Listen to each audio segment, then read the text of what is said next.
So, good afternoon, everyone, and welcome to the Global Retreat Centre. And welcome to our Are You OK conversations. I think this must be our 6th one now, and every month we have different speakers share their experience. So it's not really just a talk, it's really a chance to hear from our 2 speakers, who I'll introduce in a moment, but also a chance for you to interact and to think about the topic on your level as well. So my name's Samantha, and I always like to ask if anybody's here for the first time. Many familiar faces. Oh, okay, so warm welcome to you. And is this your first time to a Brahma Kumari event, to the Global Retreat Centre? Literally. So I'll give you a brief intro to who we are and what we do. It's also a good reminder. Anybody coming back after we've closed? Because we closed because I thought there's a few familiar, I haven't seen you before. So welcome back. First time after we've closed. Great, excellent. So the topic must have been one that pulled you, hopefully. Yeah, closer than you think. It's an interesting topic, isn't it? And there are so many variations or so many ways that you can look at that topic. Closer to what? Closer to who?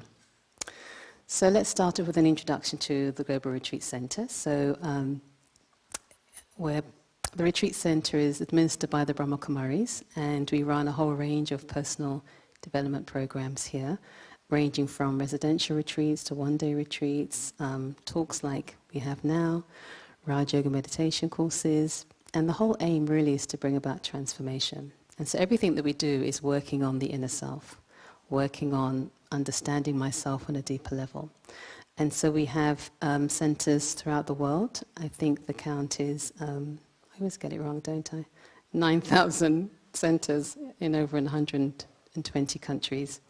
All really aiming to achieve the same thing. Welcome, you've come from far. And yes, I think I'll introduce our facilitators. So on your right, we have Paulina.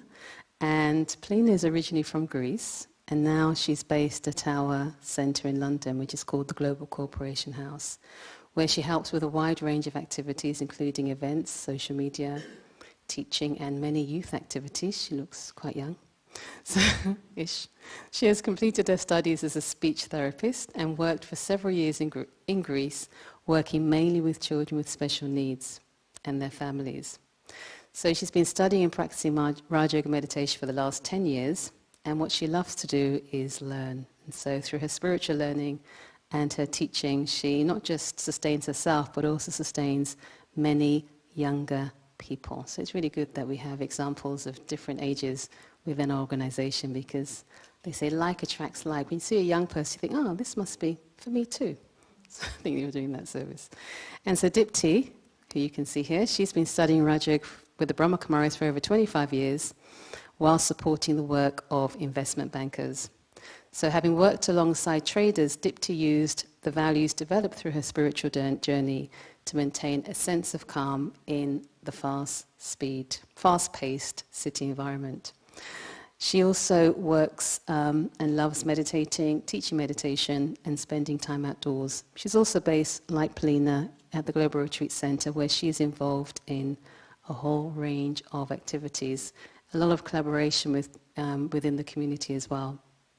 And so I'm going to hand over to both of you now. And if you hear the fire alarm, sometimes it just goes off when it's not supposed to, we'll ask you to remain here, and Mark will check where that fire alarm has been triggered, and then we'll let you know what to do next.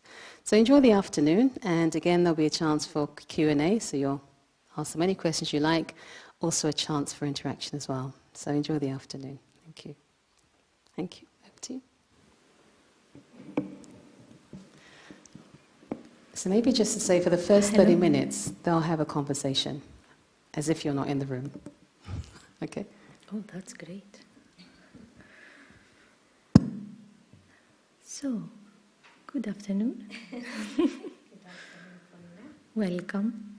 Thank you. Welcome to you too. Thanks so much.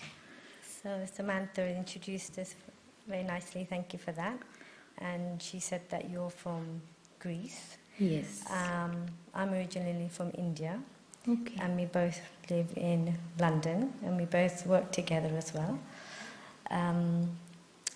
So when I was thinking of the topic, the first thing I thought that actually, even though we're from different backgrounds, we are closer than we think we are. And one of the reasons is because you know a few words of Hindi, Yes, and I know a that's few true. words of Greek. So we're often trying to entertain each other with our language skills. But beyond that, I was thinking that there are so many takes that we can take to this topic today. One of the things I was thinking that we're actually a lot closer to the environment than we think we should be. We should be a lot closer, but actually we are a lot closer than we think we are. And I know that you do a lot of work, not a lot of work, but at the Brahma Kumaris we have, we take on lots of different topics, as you know, and you're involved with the youth. And I'm involved with some of the collaborative events mostly with the Indian community. But you're also starting to help with the work that we do with the environment. That was recently. Recently. So how close do you feel with the environment since you have been working on that topic? Okay. First of all, I just wanted to say, when I was listening to your introduction, I didn't know about you, what you have done, what you have studied before. So I found very interesting, how come we are so close when we have done so many different things in our lives regarding studies or a job. So I have that thought in my mind, maybe sitting aside. Maybe I can ask you later on. You can ask How me. come I had that feeling that, yes, recently I attended that event about environment, and it was very interesting because I had that realization. Until to that point in my life, I wasn't feeling so close to nature, to the environment. I was doing the basic things, like the daily things, recycling the paper, or separating the plastic from the carbon paper and all this. And when it was last week that I went to that event, and there was a poster, and that poster says, from the Brahma Kumari stall that we had, and that poster says 10 ways to change the world, and it was like sentences like live a simple life, or respect life, or walking the talk. So first time I see that, and I felt I'm so close to that I haven't realized that I was actually. And even somebody said to me, even your breath is like nature, is something close to the environment. So because you breathe, it means you should feel close to the environment. And it was a funny sentence because I haven't thought like that. But we breathe in the oxygen, and Yes, when we breathe out the I carbon breathe- dioxide, that's what the yes. plants need. Yes, so I had a very slight realization that the nature has so much beauty outside, the nature has so many virtues, qualities, which I don't notice daily because I'm so busy, I'm caught up in my own things. And even like going out from the road, on the road from my house, I can see the tree, and I can easily appreciate and give respect to that tree, and actually feel grateful that I have that oxygen in my life.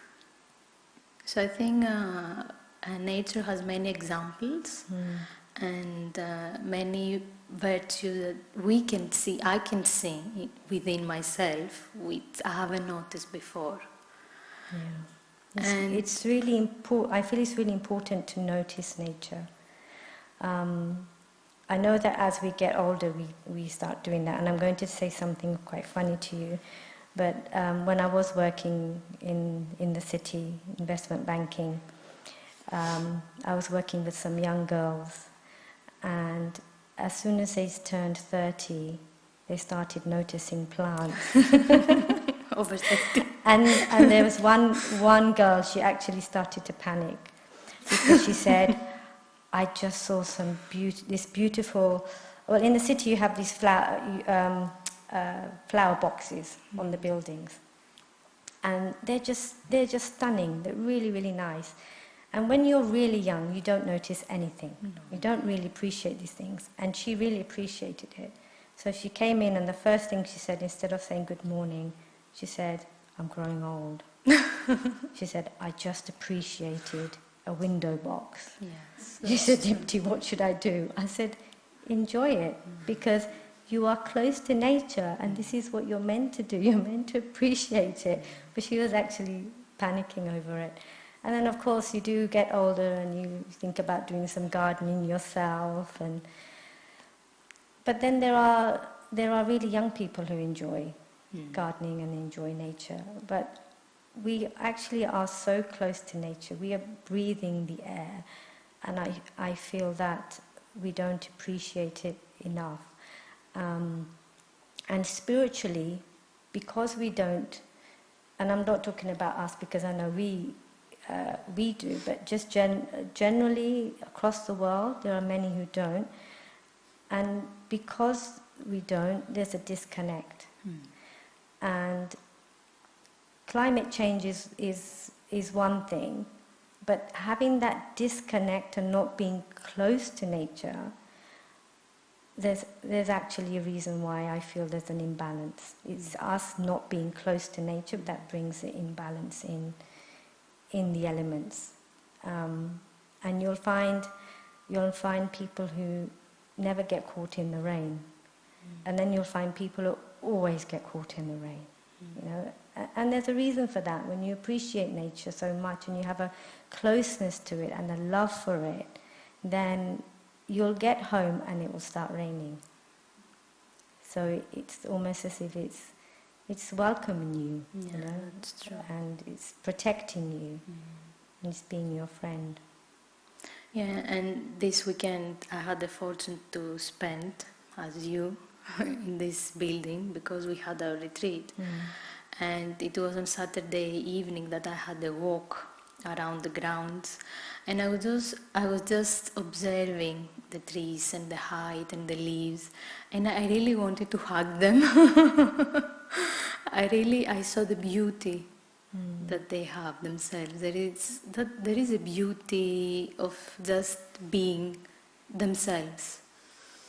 Standing strong. Standing strong and beautiful and peaceful.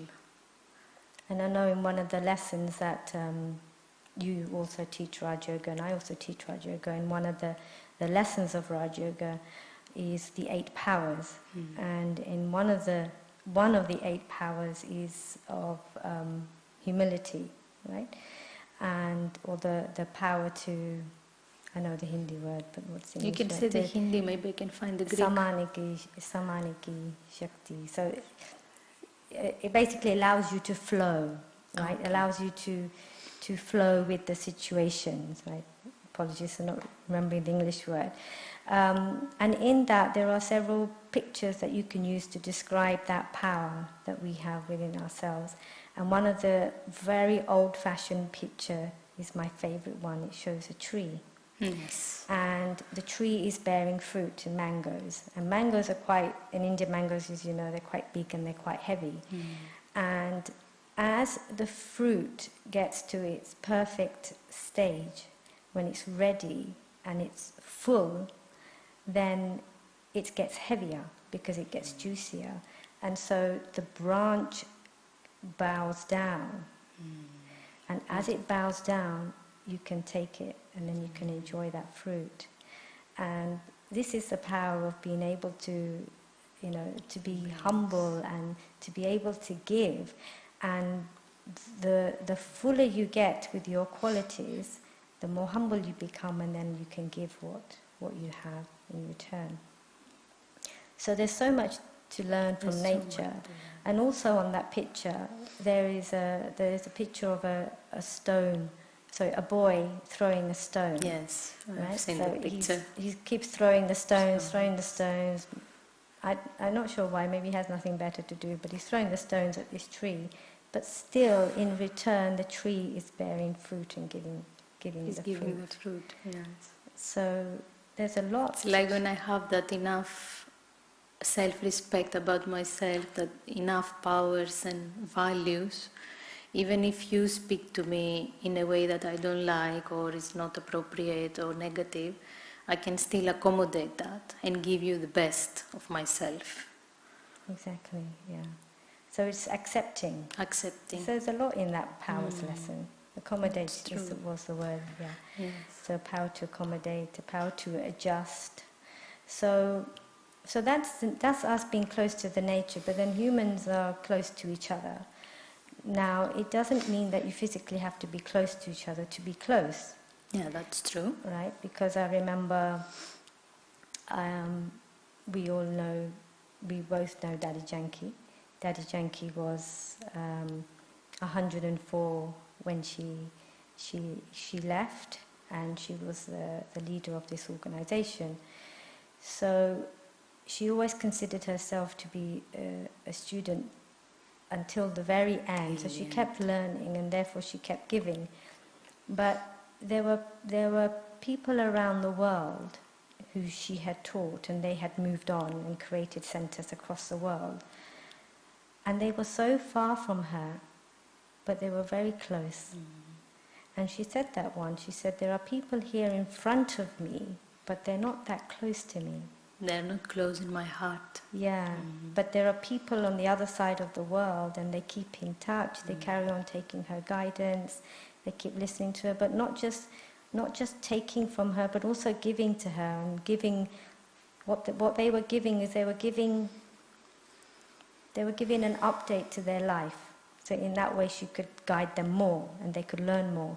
So each time, if they made a mistake, they were quite open about it and say, Daddy, I made this mistake, and I don't think I should have done this way. And she would uplift them and then guide them.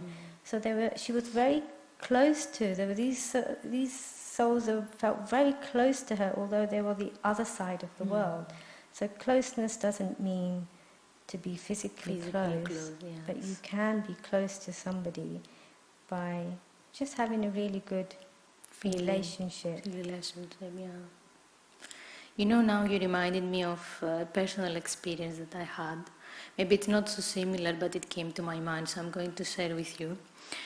It was a few years when I was in Greece, and I was at my work, and I was with a kid. I was trying to teach him how to articulate a particular word in Greek, and he couldn't do it.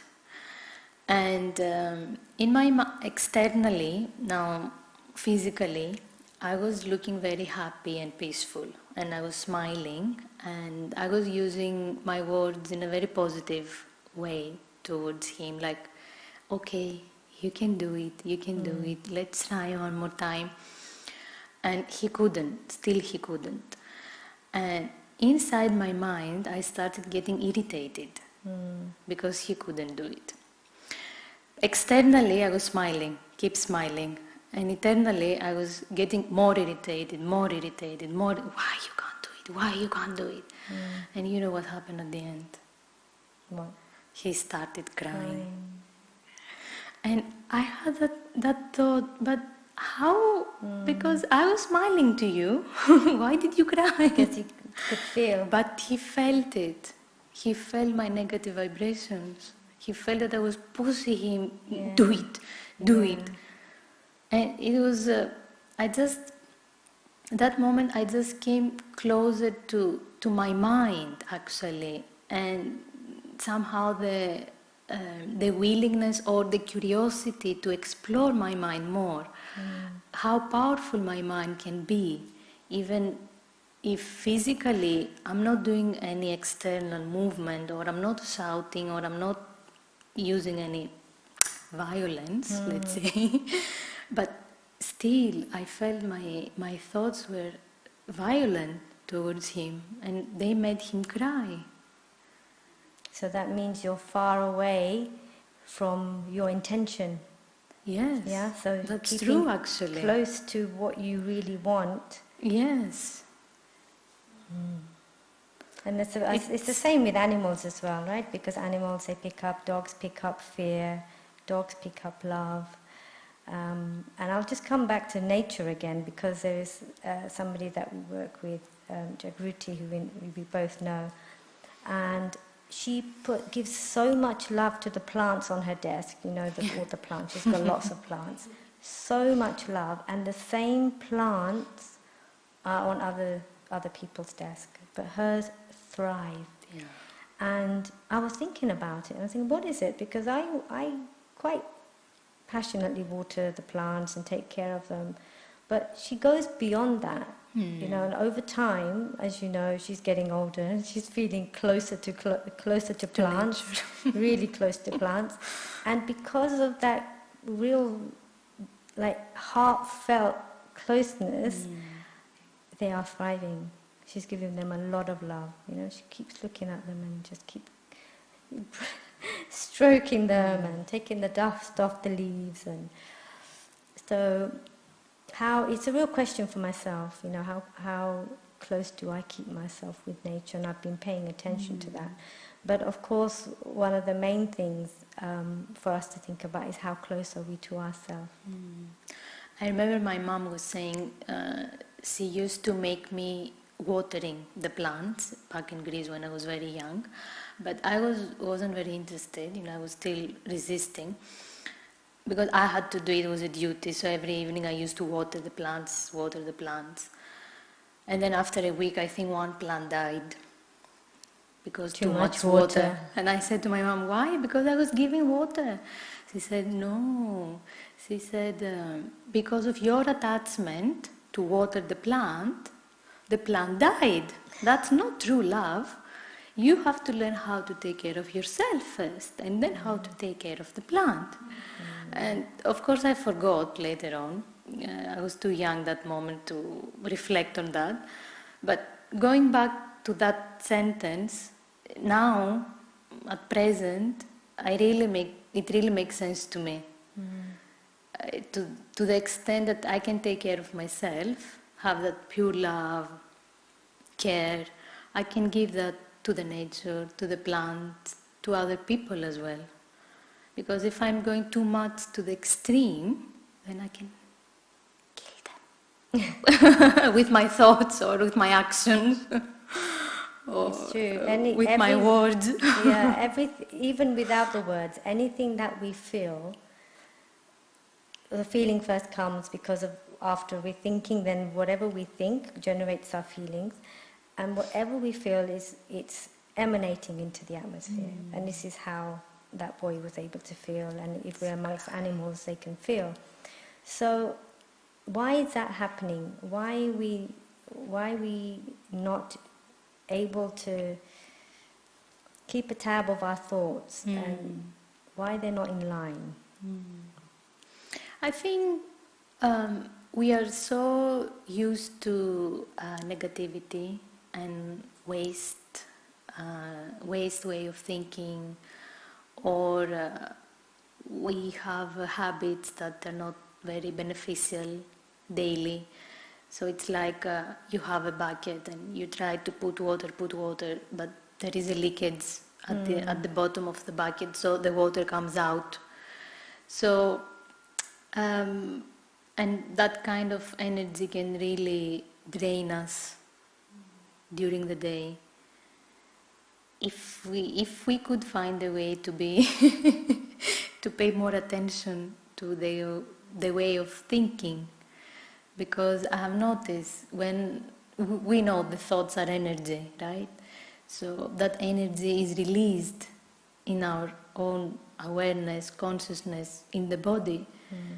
So if we can release more of that positive energy inside us, then this is what we can radiate. So it goes back to us paying attention to ourselves. right?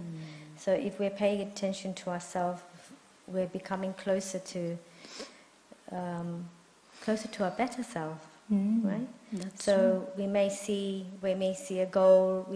We set ourselves goals. Actually, we set ourselves goals all the time. Today, I want to get this done.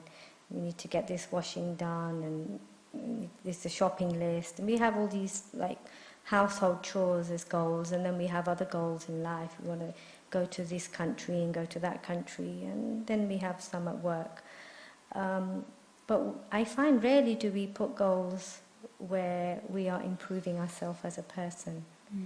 But instead, we are complaining because we're doing it back to front.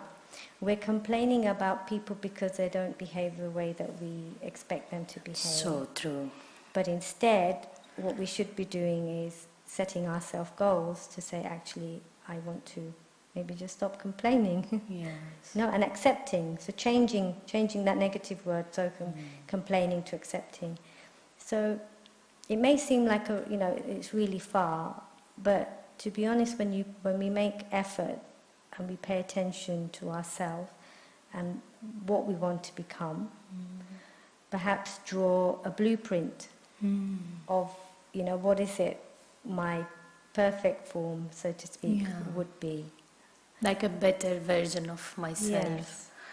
Yes. Sometimes I do think about it very often, but sometimes I feel I have that self-doubt that I can't do that, or I think maybe somebody else can do it, like Daddy Yankee, or maybe an older person than me who is more experienced in life, that they can set a goal and they can attain whatever they would like to attain.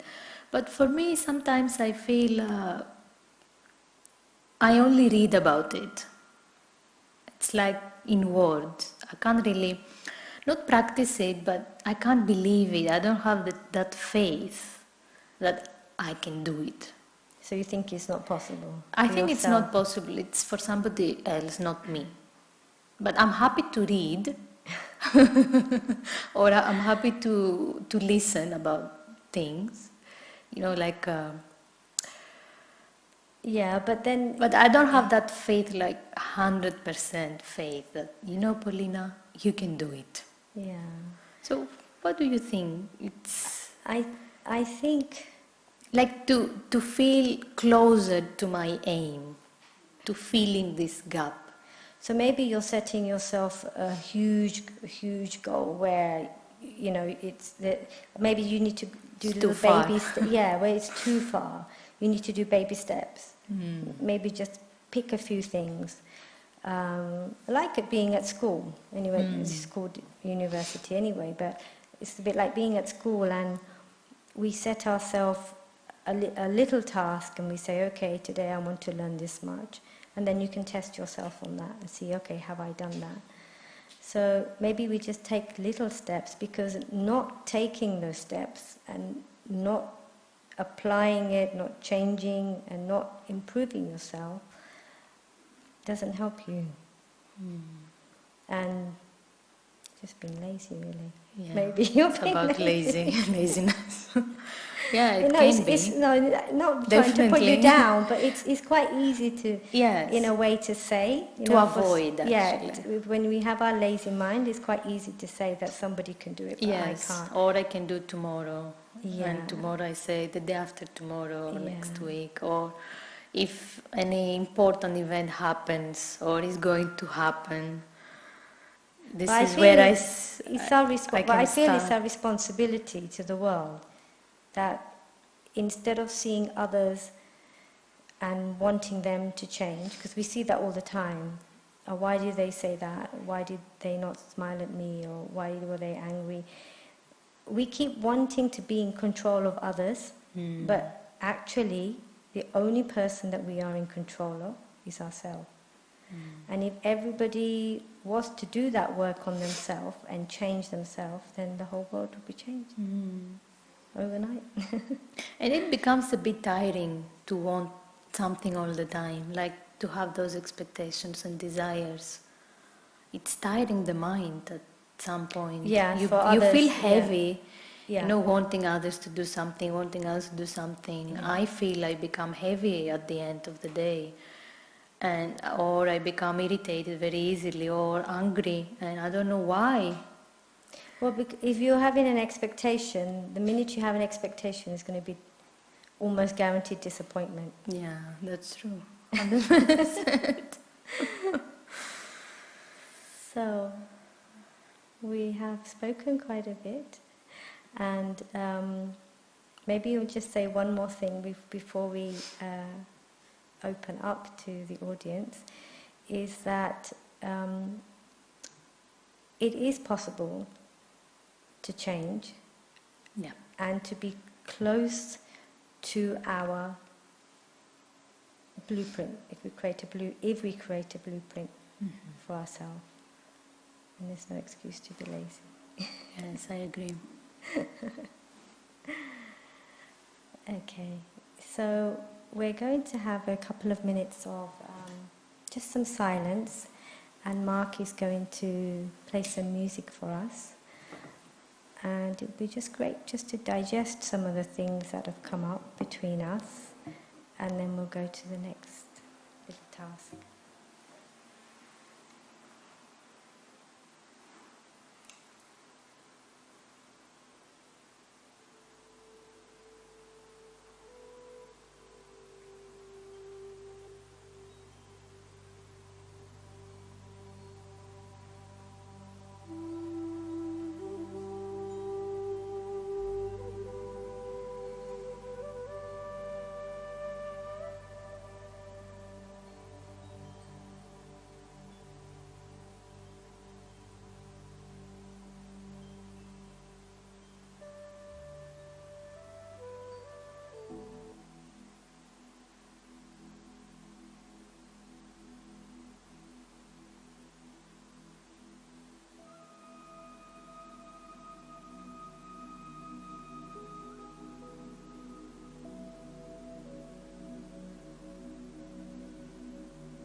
So we've got some cards which we're going to use to help us have a little conversation amongst ourselves. So as human beings, we are really connected, and we often talk about or remember somebody, and then after a little while they call, and you think, oh, I just remembered you. So how did they know that you were remembering them? So there is a connection amongst us as human beings. And I find that because we're at a stage where we're disconnected, that's why there's so many arguments and so much separation and borders and, disagreements. So what can we do? And we can't change anyone else's thoughts and their thought patterns. The only thing really that I can do is change my thought patterns, and from that others can learn and they can be inspired to do the same. So to help us with that, we've got some cards here, and there are 6 different topics. One is balance in life, one is relationships, one is success, happiness, self-motivation, and well-being. And you don't know which one is which, so whichever you pick is going to be the right one for you, I promise.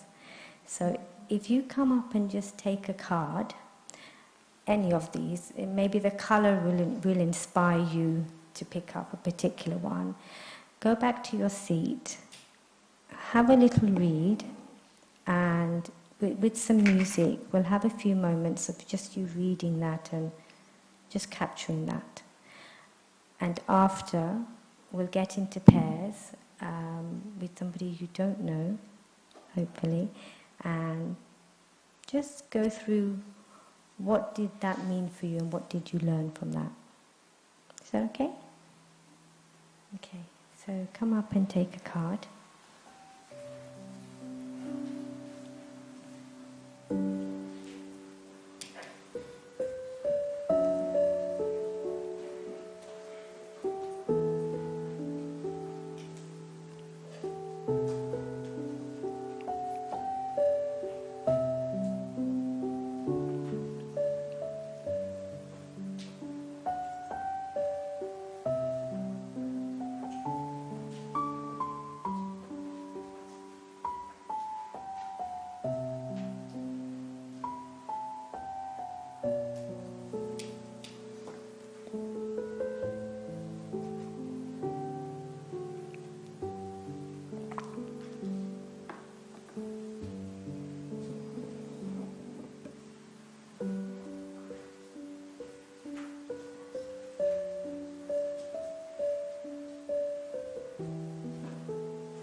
Did you like your card? So mine was certainly one that will help me see people differently and for me to get to my blueprint. So now I'd like you to pair up with somebody and just share with them how relevant this is for you and how you will apply this in your life.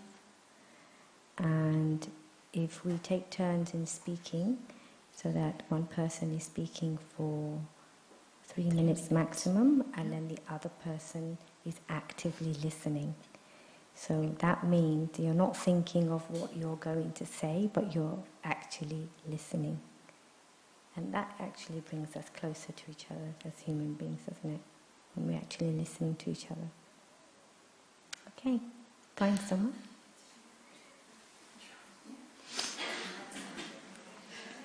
What did you pick? Let's see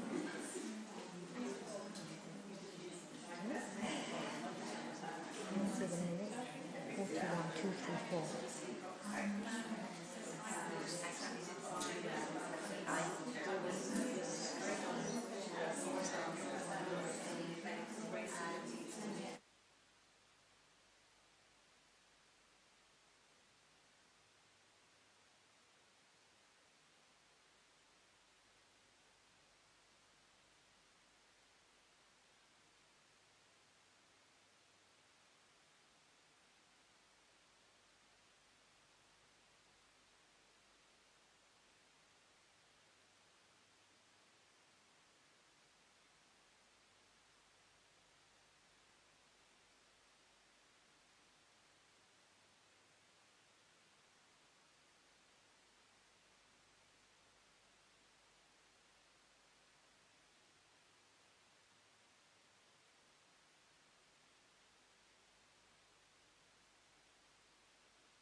Okay, so you should have had 3 minutes each. And now what we'd like you to do is find somebody else. And now we'll take a different take on it. By you practicing what you have, how will it benefit others in your life? So find somebody else. By you practicing this, how will it benefit others? Right? Because the idea is to be, human beings are close, right? We need to be connected. So you now find somebody else. Find somebody else.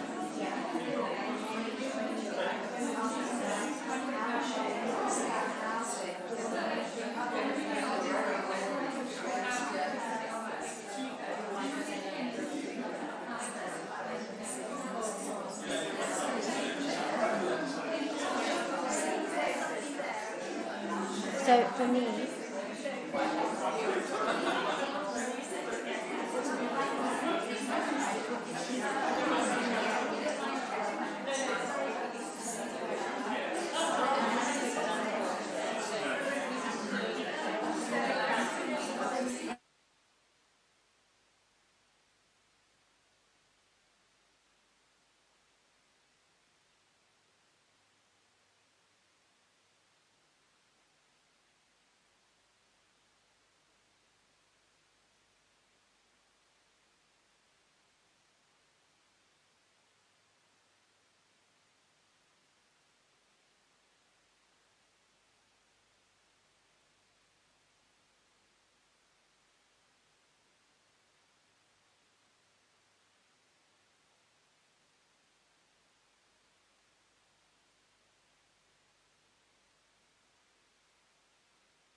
Do they ask?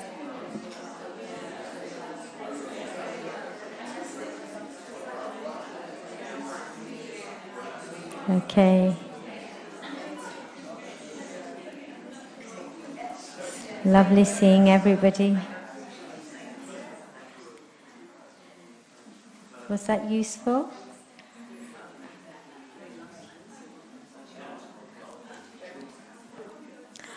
So I'm going to read out mine, and Paulina, you're going to read out yours, right? And this is in line with actually something I've been practicing already, so it was like a confirmation for me that yes, this is the right way around it. So mine said success. If we see a weakness in someone, let's meditate for them. Let's send them blessings instead of gossiping about them. So gossip would deplete them and deplete us. But blessings will create miracles. So when I send blessings to somebody, instead of looking, even picking out a weakness or sharing it with others, anything you share with others, you're multiplying, really, aren't you? So really what we should be doing is multiplying the things that we want in life.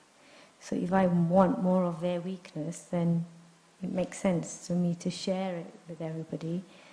But instead, if I just give blessings and just give some good wishes, that particular weakness will disappear. That's a much better approach. What was yours? Yeah, and this kind of effort, creating those thoughts, can really bring you closer to your blueprint we were talking about earlier, to that better version of the self. Guess what? Mine. How much time and energy we waste in asking people to change. Waiting for them to change. It's like we step back. You should change, not me. Upset because they don't change. So it says, invest a little time and energy in teaching your own mind to release the expectations.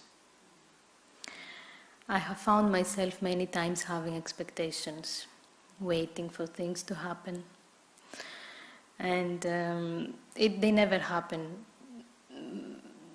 Usually it won't happen the way I want to happen.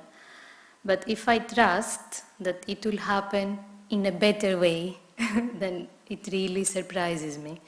When I have that faith that something will happen better than I think it will happen. I don't know if you understand. That's the kind of practice to just release what I want with my limited desires, limited expectations. And I leave it to life. I leave it to something beyond me, something higher than me, to do the work better that I know that I can do. It's like let it go and somebody else will do it. And also I was thinking how we are all so different. And when I have really struggled with some particular people, and I have found it's only because they're different from the others. You know, it's like if you're working with 10, 15 different people, and the majority of them have this kind of style of talking, and then there's this one person has just a different style of talking, and it's so different that it ends up, I don't know, it can rub you up the wrong way, you know, because you think that they're saying something but they're not. And it took me a while to accept them as they are, and then I realized that, you know what, it was just their accent. It's just their accent is a tone that makes them sound like that they're ordering people. But they're not. It's just... It can happen with Greek people. Yeah. It's just that the town that they're from, and that's the only person that acts that accent. So here's me getting really wound up, but actually it's just their accent. So it just goes to show how just by accepting somebody just brings so much harmony. And also people, sometimes they haven't experienced something good, I feel, or beneficial in their lives at that moment, at that point. So they feel only that negative wave over them. And here we are on this side, we are not so much involved in that situation, but we can judge easier. And we can expect them, no, don't come out from that quickly. But if we really understand that they are in a situation where they don't know how to find another way to face that situation, and we expect them to change. But if I change the way I think about them, or if I change my own words, I can take that initiative to speak differently to them. The whole atmosphere will change. We can ask them, are you okay? Are you okay? Yeah, you never Instead know. of judging, why are you talking like that to me? Yeah, because we never know what somebody's going through. Have you ever seen this iceberg picture where you just see you see the successes and you see the joy and the happiness and all the achievements and everything at the top, and then underneath you have the huge, like, 3/4 of the iceberg, and you don't see that. You don't know what somebody is going through. And so acceptance was one, but the understanding and compassion, that keeps us all together nicely. So now we'd like to see if you have any questions firstly. Yes, now it's your time. Your time, yeah. This can be the Q&A section. Does anybody have any questions? It could be about what we've said, or it could be about what you've discussed on the cards.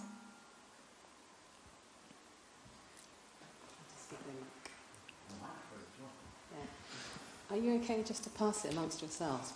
Okay. I'm curious. A lot of times, both of you spoke about anger that you'd felt in certain situations, and also Polina spoke about seeing in others that they could do things that she couldn't do. And I wonder how much that is an opportunity to look at how you're reacting, look at what is pressing your buttons, or in my case, my buttons, that why do I react when I feel anger towards someone or a situation?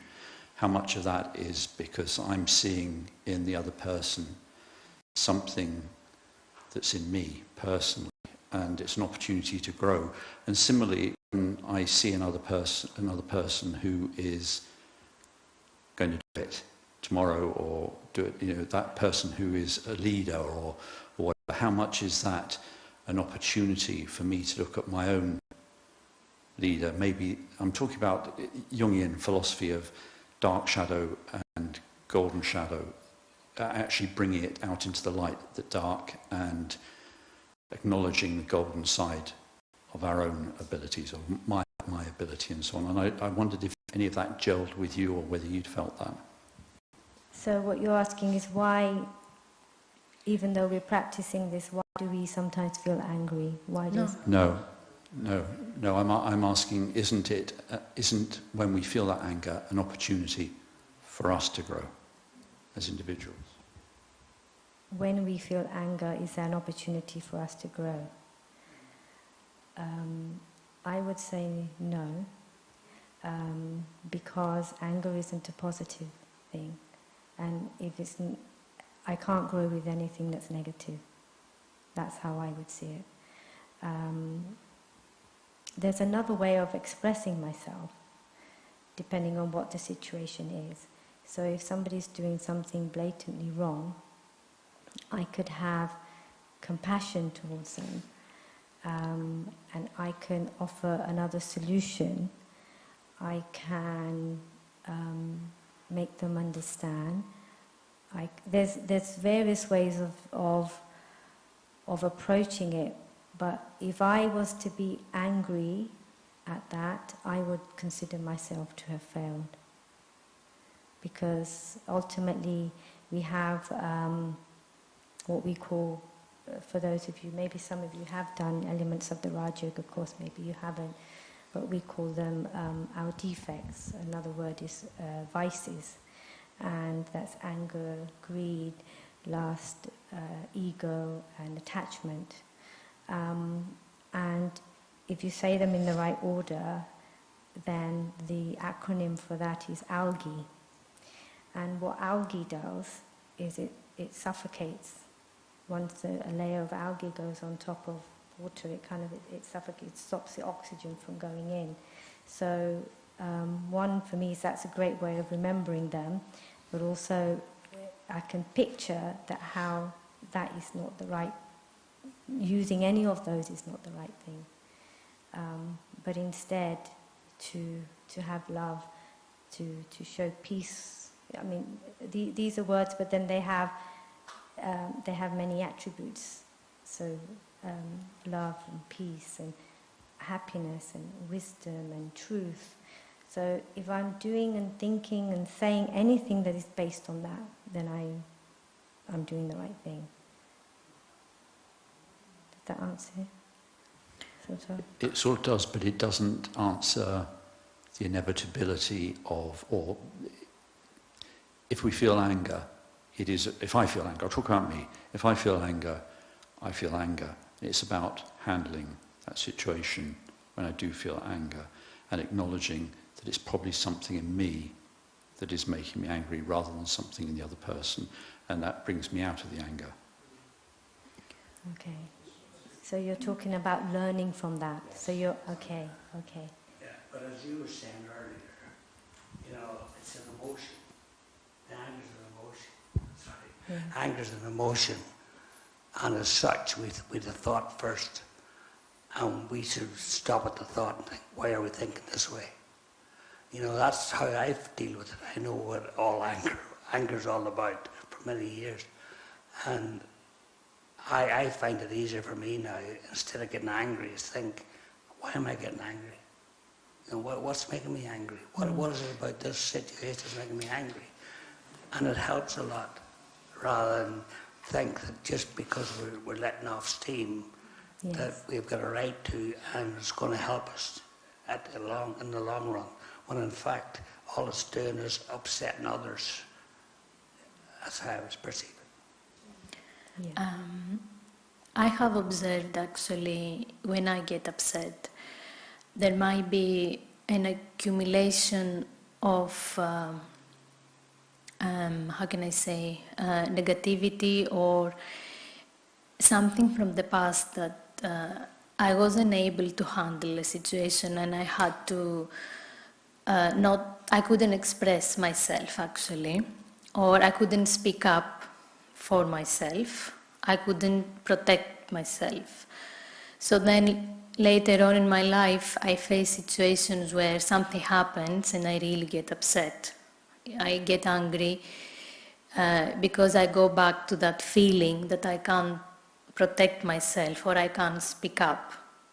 So I have some suppressed emotions inside me that keeps me into that place, that darkness that you said. So when that comes in front of me, it triggers all that past and it makes me upset. And I have found some situations where I say, I'm going to say it, and I have fear. It's like along with the anger, the fear comes, and I'm really scared of saying something or protecting myself. And I had a few years an experience where something was happening at work, and someone was saying something about me that I was doing wrong, and I wasn't really doing anything wrong. But she was so insisting, and then my boss said to me, I want to speak to you tomorrow. And I went home and I was so scared, and I had that fear, and I decided I'm going to write a letter to him.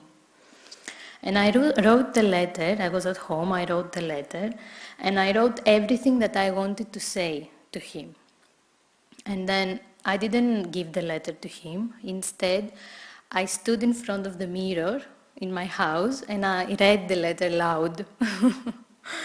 And in that letter, actually, I was writing all the things protecting myself, like supporting myself, which nobody taught me, at school or from the family. I never had that education of how can you have that self-respect, how can you work from an honest place, from your heart, with good intentions, or how to bring that goodness out.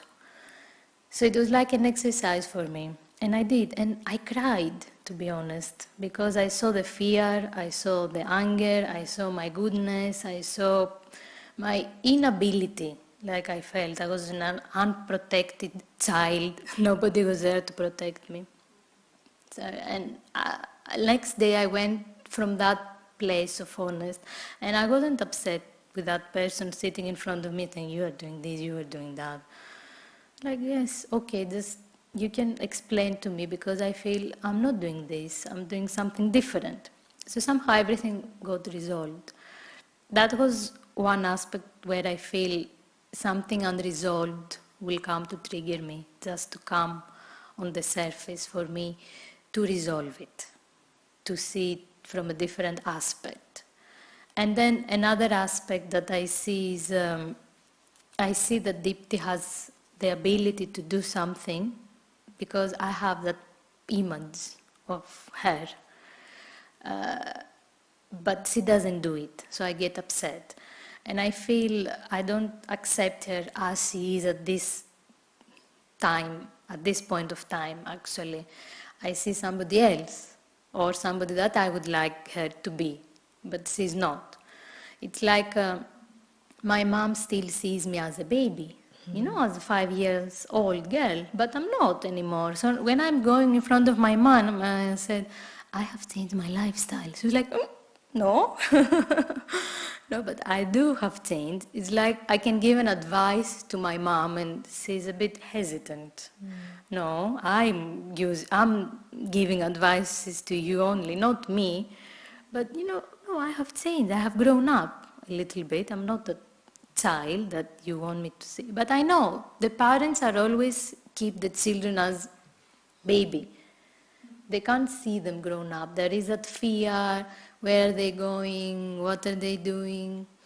So I feel this is another aspect that when I see that you have the capacity, I can give from my heart my good wishes, have mercy for you, give the self-respect to you. It's like teaching you how to find your way. And either you are a teacher in profession, or you are a parent, or you are the neighbor. I mean, we can all support in that way. I don't know if this is something close. Did we answer? Sorry. Yeah. Any other questions? What happened on the meeting with your manager tomorrow? Yes, he accepted it. He didn't believe that person, actually, to my surprise. And yeah, I was about to leave the job anyway, but he was asking me to stay, but it was all resolved. But I learned about myself, and I really found the strength to empower my own self-respect. I wasn't in that space. So I think that when you have that true inner conversation with yourself, very openly, without any fear, that this is who I am at this point of time. It's like, I can't do this, I can't do that. But you only had that because of that incident, right? Because somebody said you've done something wrong, and that's what led you to have that. Yes. So you used it in a positive way. Yes, but I found it was accumulated from the past. That there were many situations where somebody said something about me, or rejected me, or they said, no, you are doing wrong. And I never found the courage to go and speak up the truth and say, no, I'm not doing this, I'm doing something different. Or I'm doing this without saying I'm doing right or wrong. So, that inner... Build up. It was like a build-up that I can't protect myself, actually. Interesting. But I think the fact you went home Yes, and thought about it, yes, it and was. then you decided to put it in paper, Yes, helped you to control your anger, yes. you know, control what you were feeling. You know, I think that's a lesson for us all. Yes, you see, even the step to write, I had to be brave to write down my own thoughts and my own all the negative feelings, and to see that for many years I wasn't feeling good enough. You know, it's like you need some strength to face that phase of your life as well and accept it. Yes, I haven't because it happened. Nobody taught me, I wasn't trained, or I haven't read it before. Like some facts in our lives that we have as a heritage from the family, from the community, from the country that we live in, and we carry on with those beliefs. It needs, I feel, the strength to step out from those beliefs and change our lives in a better way. Yeah. Anybody else?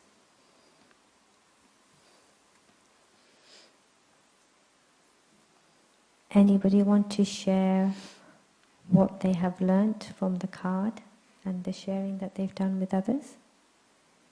It'd be nice to hear, nice for us to hear one or Yeah. two. Yeah. Selected was about taking responsibility for the choice, so things not happening to us but us, and that was quite a thing to take in.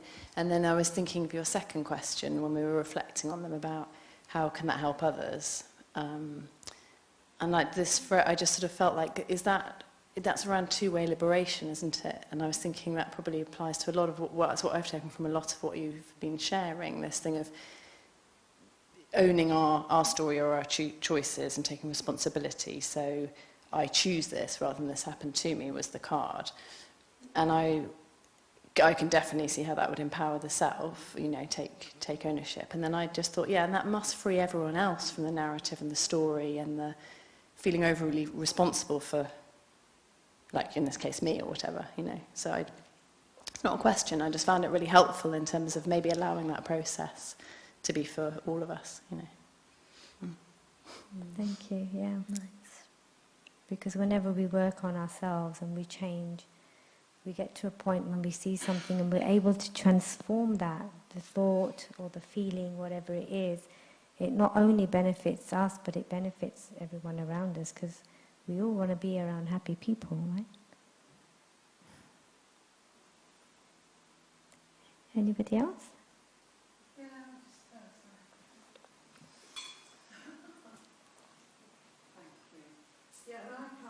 Thing that I've been doing anyway. It's from well-being, and it's being judgmental about people is consuming their weakness. Be a detached observer, see their habit but don't think or talk about it. And actually I've just read a whole book on Let Them by someone called Mel Robbins, who is amazing. I mean, it's a whole book, Let Them. And I do that all day long because I live with someone that I've got to, and I've managed it. So that was really good for me. But the second part is let me. You've got to then decide what you're going to do about it. Does it just go, or is there something you can do? So it's really important, I think, not to judge people. And like you say, it's better for you, but it's also much better for them. So mine was a really good one. I remember Daddy Yankee used to say, the more you think of the defects of others, the more you imbibe that defect. Interesting, eh? Because you only have that in your mind, then you start acting like them. Hi. So I actually work with children myself. I'm actually a speech and language therapist. Oh, I know we're closer than we think. Nice to meet you. Lovely to meet you. I've reached a bit of a stage of burnout. I've been working with children with social, emotional, mental health needs for about 5 years now. And my card was happiness. And I'll quickly read it out. So, when we do something for others, let us not feel we do for them. Let us do it for this relationship is special for me. Their happiness is important for me. I'm doing it for my happiness. For them is followed by expectations. For me radiates happiness and love. And I think that's really going to help me moving forward to know that actually, because it feels like you give and you give and you give, and gosh, did these children need so much. But to turn that around and to know actually this is a career that I chose for a reason, and I gain so much from the children that actually I can turn that around, and in turn they will be able to get so much more from me. One of the reasons I'm leaving the position I'm in at the moment is because I can feel I'm not able to give them that authenticity. It's like exactly like your story. I'm in my own head, and they can really sense that. So yeah, that was my insight for today.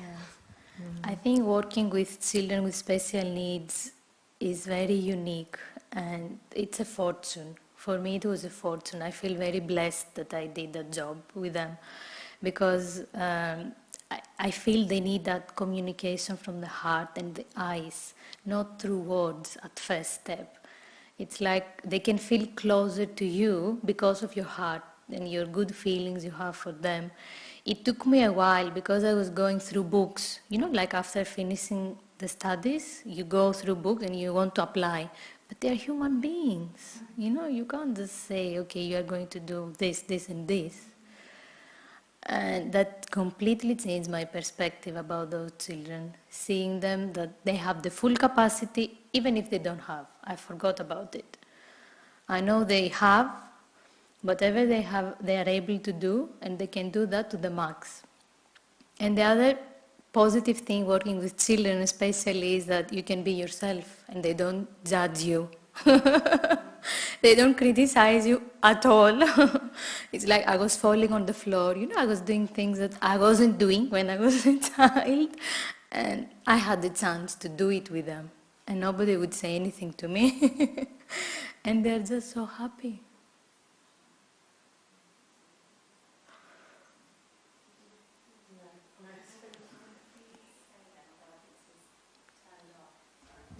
Here it is. We do so much observing, don't we, as speech and language therapists? Yes. So we would observe. There are so many checklists, and something that we were saying over here with, I can't remember exactly what you were saying, but there's something in it around listening and how we need to attune ourselves to listen to people with more than our eyes and with more than our ears, and accepting someone, and especially these children, for the whole of them. Yes. And children accept us for the whole of us without even thinking about it. So to get back to that and to learn again from them how to do that just feels like a really important thing. Yes, as well. it is the most important. Thank you for sharing. I think it was listening to hear, but not listening to reply. I think that's what it was, and we saw that actually in the dining room. We had these Yes. little quotes about listening, and we spent the weekend here, so it's really nice seeing them, and that was a really good one. So often we are listening, and whilst we're listening, we've got a long list of things you want to say back to them, so it's you're thinking about your reply, not just actually listening to hear them. And I know I need to do more of that, listen to.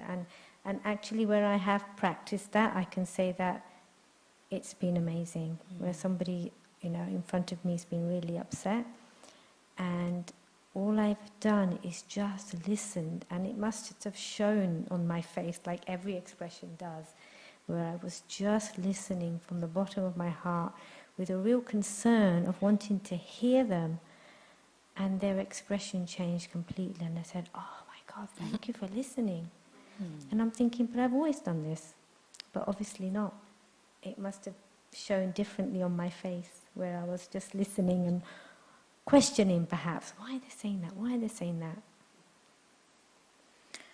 The question on my table yesterday was when you didn't listen well. And I thought many times.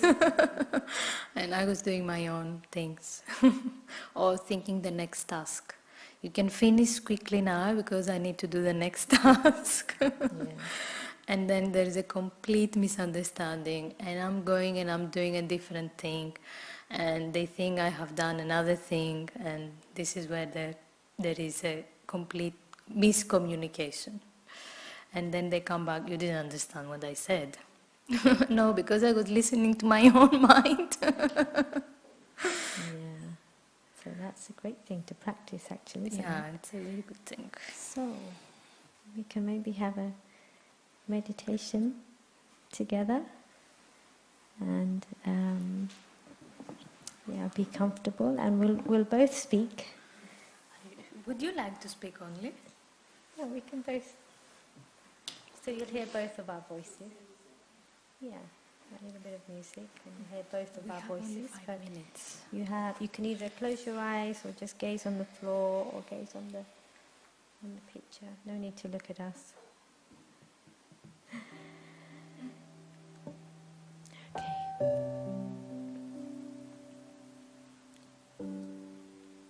So take a couple of deep breaths.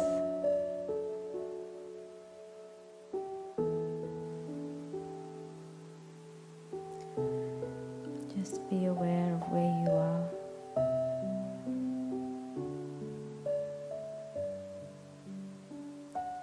In this space of silence.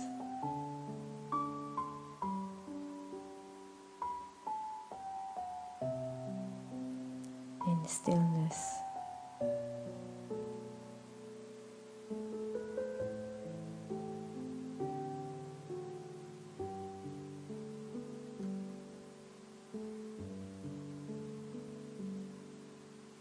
Just reflect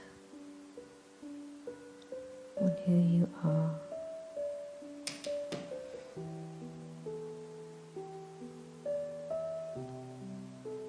A human being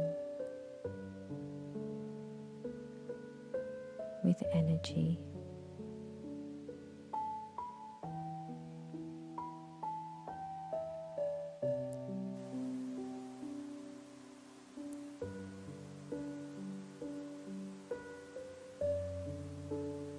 I am a being of light.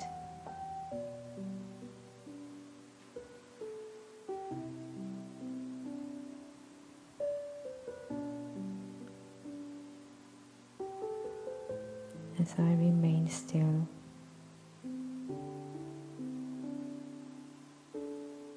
with the thought that I am light.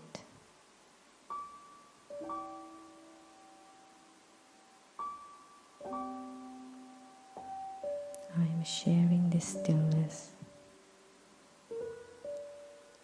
into the space around me.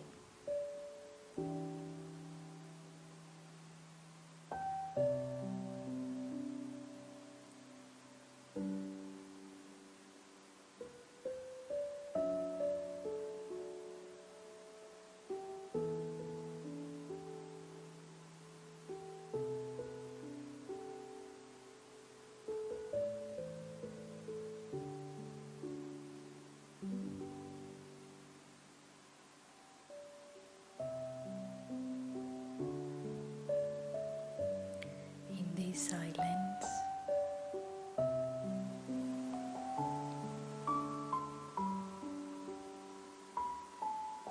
I can spend some time with myself.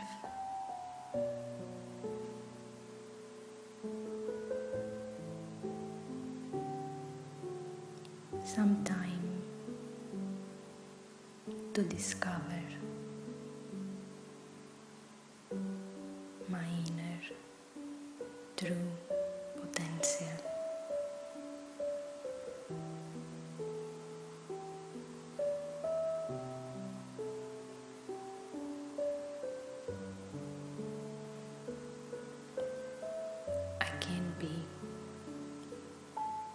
closer to my authentic self.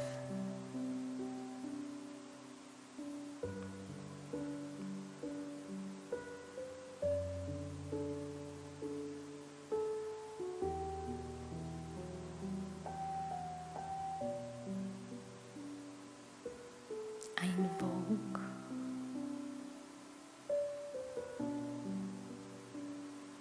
the inner goodness from within.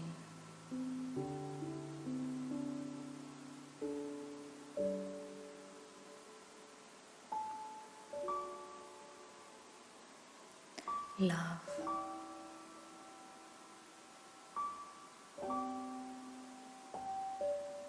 I feel waves of love.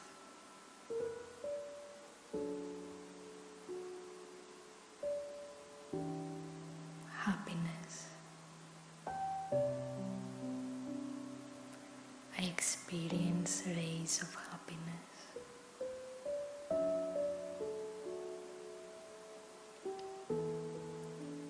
And peace.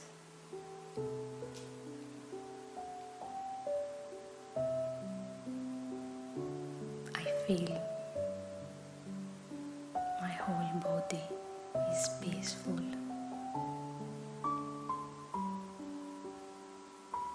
and free.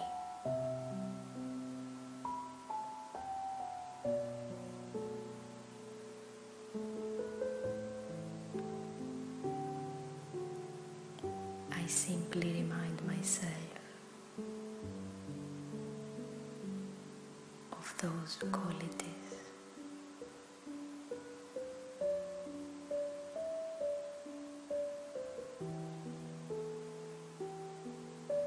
The more I remind,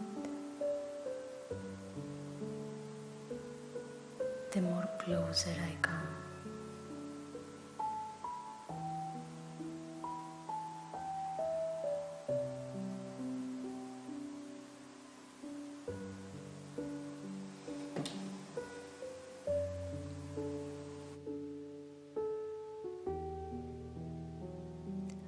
I am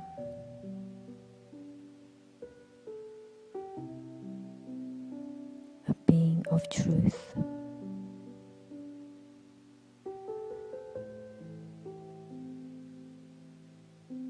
Wise and thoughtful.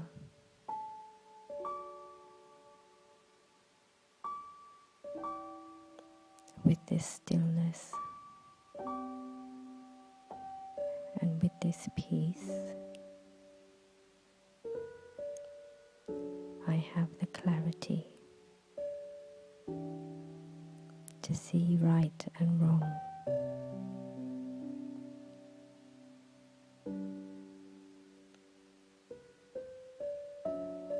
I'm able to connect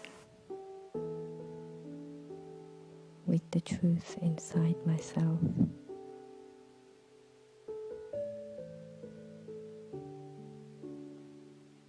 So that I see the best in me.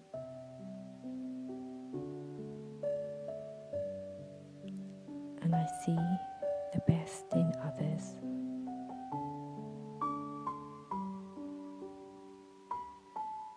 No matter what I see on the surface.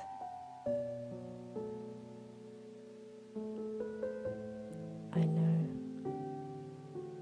that my innate quality is truth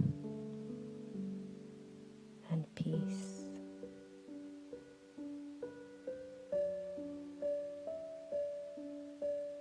And I know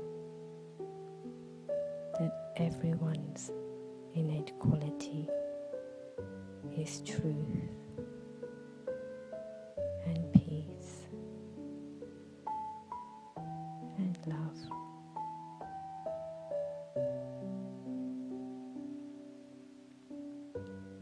So when I see others,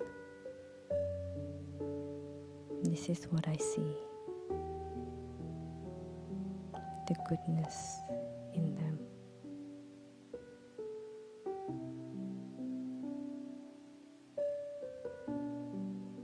And this is what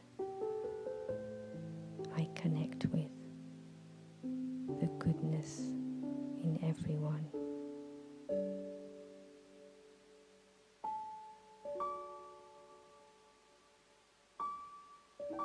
And as I continue to do this,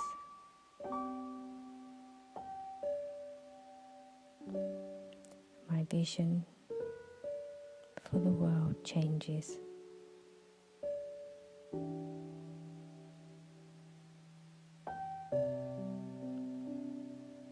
And I only see goodness.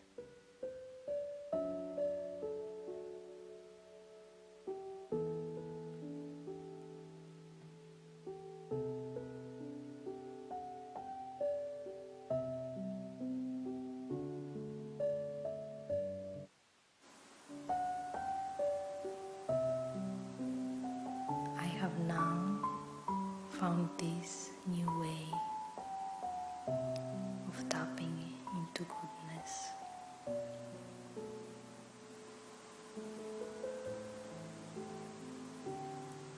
And I'm very open to experiment with myself and others.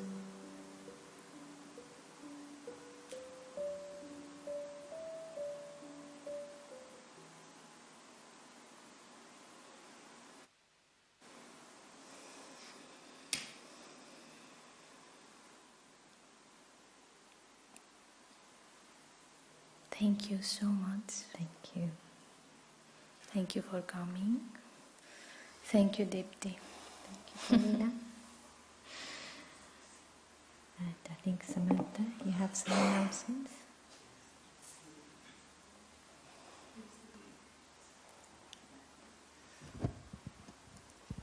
So just to say a warm thank you and an appreciation from all of us. I know you don't need a clap, but it's always nice to clap. Thank you. It was very authentic, and I could really see the relationship between the two of you, so that was really beautiful.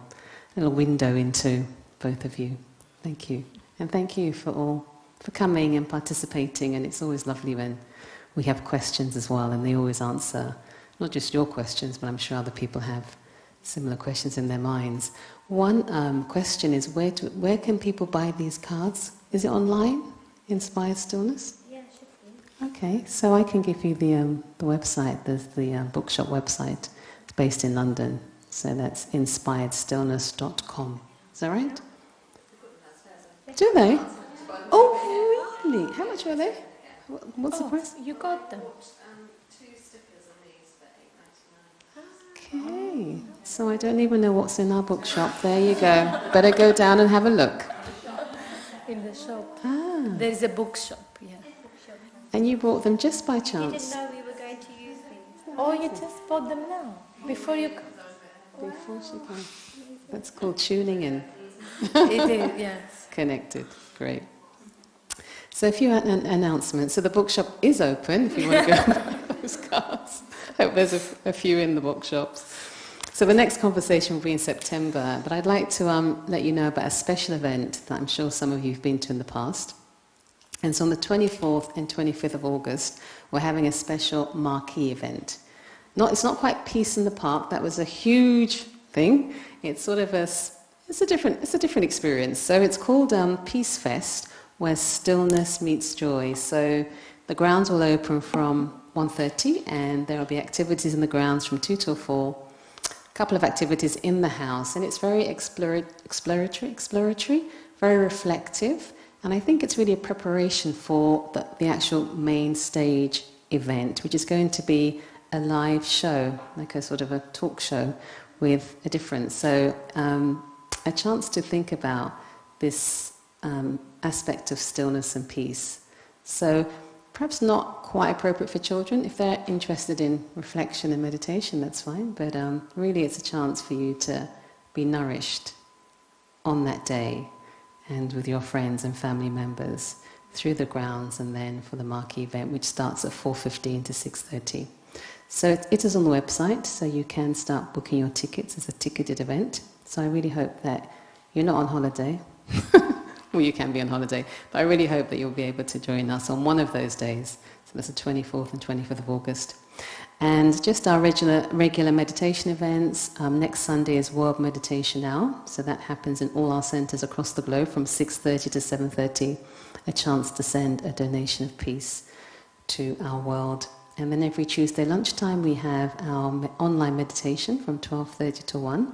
So if you feel like a midday experience, you can tune into that, and the Zoom ID is on the website.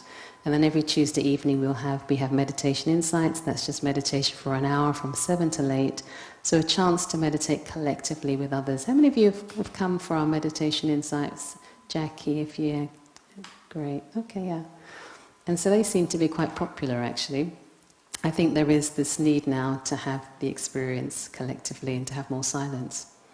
And then lastly, I think many of you have experienced that, is forest bathing on the 27th of July from 2 to 3:30 p.m. So I hope you can make some of those events, and they're all on the website. And so once again, thank you to both of you, and thanks for all of you for coming out, and see you soon. Thank you.